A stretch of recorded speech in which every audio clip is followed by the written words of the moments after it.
I have to get some polling data, but I think there is a belief that the nonprofit sector is important in Michigan, that philanthropy is important, even though they don't really understand it.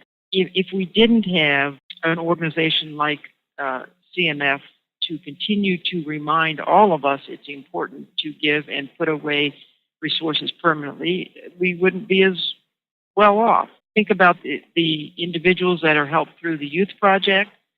I can go back and tell you stories. I can tell you the Ebony Rucker story that wouldn't have happened without the youth project.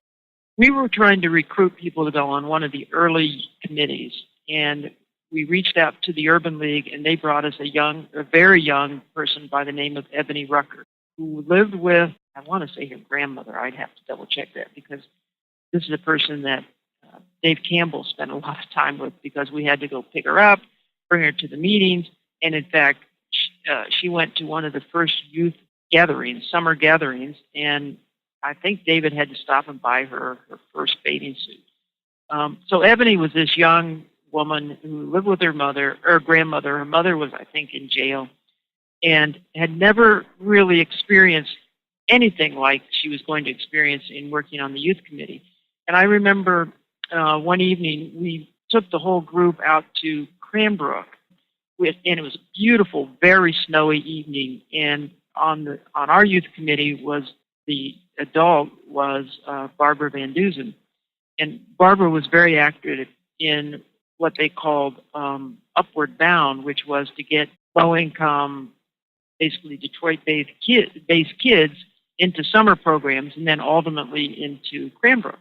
And Ebony was just aggressive enough that she kept asking, what was this place? What was this place? So Barbara Van Dusen got her into the Upward Bound program. She ultimately became a student at Cranbrook. And I'll tell you, if you ever saw Ebony, she's the least likely person that you think that would ever happen to. And so she went through there, and I knew she got into college, and then I lost her.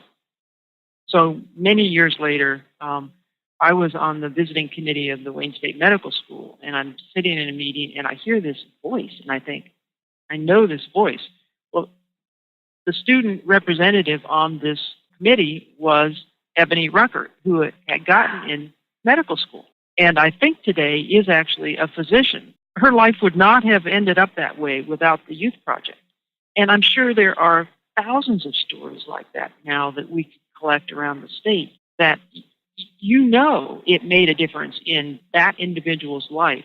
Now, can I say the same about the energy initiative or the other things? It's a little harder, but this is real people, real stories, real lives that are changed.